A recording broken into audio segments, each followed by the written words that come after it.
Laki naman ng manok na to. Gusto ko mag-alaga nito. Mag-aalaga ako ng ganito.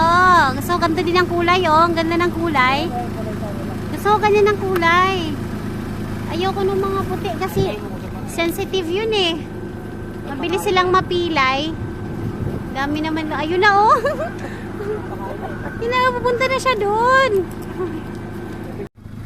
Dami sana sa ano dati dyan. Oo. Pasok ate. Ang gaganda naman. Mati. May mga bunga na, oh. Paano ang lupa rito? Pag masaya malagkit. Pande yan. Lagkitan yan eh. Bakit ang ganyang ano, lupa? Kailangan yung tagaan sa gilid. Pwede ako maganon. Hindi yung ano sa pinakadulo na yun. Ha? Wait lang, hanap sige ito tinaratilis. Bili tayo yan mamaya, masarap yan.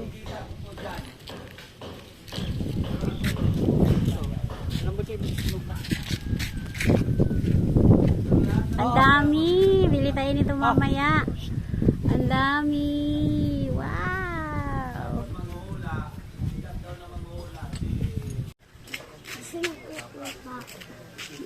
Wala na yung may-ari ng guyabano, di tayo makakabili.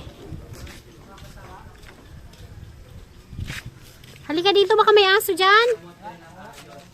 Kain ka, Aratilis? Ha? Kuha pa si kuya. Aratilis, ang sarap naman dito. Ang ganda ng hangin. Ang sarap ng hangin. Dito sa ilalim ng puno. Opo.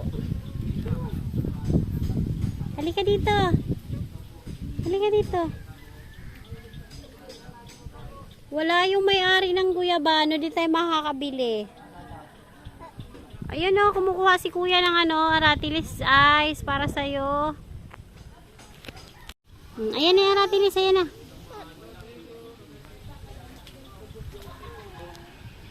Oh, wait ka lang dyan ha. Wait mo si kuya ha. Baka. Ah, ayan na yung Aratilis. Ayan na yung Aratilis. Dami. Ang dami. Patay. Ubos. Ginawang grapes. Sarap. Thank you, kuya. Patay. Ubos agad. Wala na. Grabe naman yan, guys. Na. Oh. Thank you po.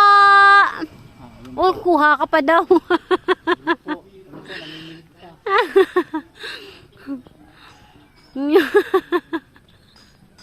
Inutusan ka pa nga. Ayun daw. Marami pa doon? Sarap. Sarap ng Aratilis. Aba. Ayos ka talaga. Sarap. Ubos na naman yan. Mabubuhay ka na sa Aratilis. Ubos ang Aratilis. Ikaw, Zee, kumain ka. Ay, nalaglag lang. Huwag mo nang pulutin yon. O, si Kuya Zee. Kukuha si Kuya Zee. Pahingi, Kuya Zee. Ay, pahingi si Kuya Zee. Ayaw niya. O, sige. Huwag mo nang pulutin yun. Tama na. Huwag mo nang pulutin yun. Sige, nakainin mo na. Sarap talaga naman. Sarap ng Aratilis. Pag Aratilis pala talaga pinag-usapan, wala na. Tinalikuran ka na.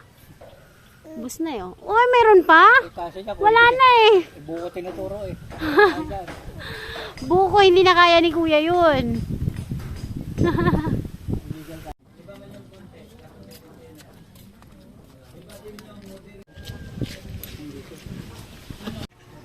Sige, kuya Toy, kaya mo yan.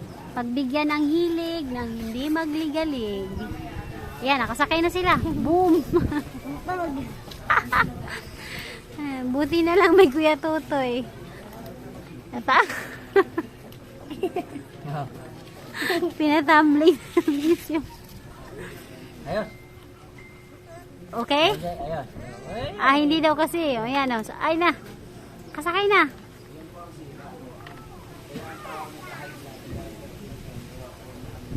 Hindi kaya niya yan. Yan.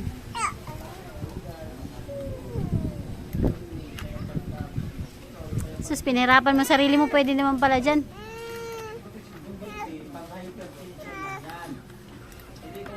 Hindi na kayo nagkasundo dyan. Iti.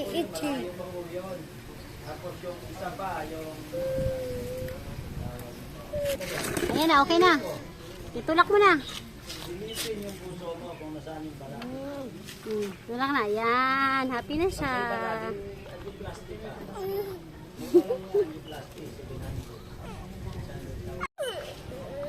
Ayan na, nakasakay na.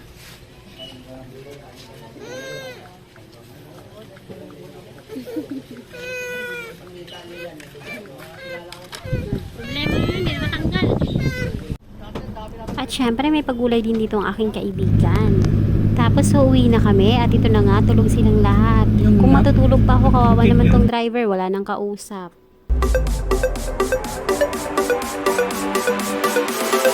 At medyo hapon na nga kami nakarating ng bahay. Syempre pagkarating ko, gumawa kagad ako ng guyabano shake dahil paborito naming lahat ito. Ayan, purong-puro ang pagkakagawa ko niyan. Hindi ko hinaluan ng water. Tapos konting-konting ice lang. Kaya napaka-thick. Para na siyang ice cream. Para siyang yogurt. Ice cream. Napakasarap talaga. Masarap pa rin talaga kapag organic.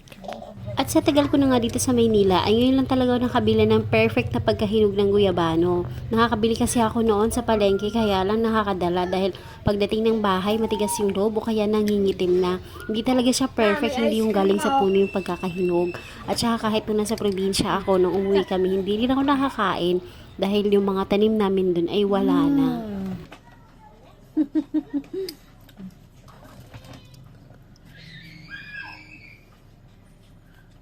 So thick. Purong-puro yan. Yes. Thick pa. Ito pa oh. Dami pa yan. Puno na yan. Ito para kay Papa B. Sana yung akin. At inupuan ko na nga itong aking guyabano shake dito dahil talagang nag-enjoy ako at na-miss ko siya. Pero syempre bago ako umupo dyan, napainom ko na yung aking mamalit na itlugan. Bago pa ako natapos, magbigay kay Papa B, tapos na silang uminom. Sa mga oras na yan nga pala, habang ini-enjoy namin ang guyabano shake, nagluluto naman ako ng aming hapunan. Ito naman ngayon ay nagluluto ako ng adobong baboy dahil na-miss daw ng aking mga maliit na itlugan. Yung adobo yata, yung adobo yun, tinutukay na na may black sauce daw. Simpleng adobo lang to, walang masyadong ricados. Mahilig kasi kami sa simple chos. Dahil nga medyo mataba ang nabiling baboy ni Papa B, so inuna ko muna siyang isangkot siya dyan, saka ko naman nilagay yung sibuyas at saka bawang. Tapos nung nasangkot siya na siya, saka ko nilagay itong patatas at dinagdagan ko ng tubig para mapalambot at tinakpan ko. Tapos ayan na, natuyo na yung nilagay kong tubig, kaya ayan nagmamantika na. Perfect na sana siya, perfect na talaga. Parang gusto ko asin na ilagay dito, kaya lang nga baka hanapan ako ng mga anak ko ng black sauce. At ayan, dahil nagmamantika na siya, ngayon ko na siya titimplahan itong black sauce na tinutukoy ng aking mga junak. So, nilagyan ko siya ng toyo, tapos nilagyan ko siya ng kaunting suka dyan, tapos bago ko yan hinalo-halo, pinapahinga ko muna ng mga 5 minutes kasi ganun daw yun. Pag naglagay ng suka, wag daw agad hahaluin. At dahil nga itong aking mamalit na itlugan ay hindi naman talaga ako makain ng karning baboy, kaya nag-request pa rin sila ng egg. Kaya ayan, naglagay ako ng hard-boiled egg. Syempre, nakita niyo yung pagkain nila, may hard-boiled egg, tapos merong sauce na lang yung black sauce na sinasabi nila, tapos merong konting patatas. At syempre ako, ito na, dahil takam na talaga ako, kakamayin ko na. Ayan, kain tayo!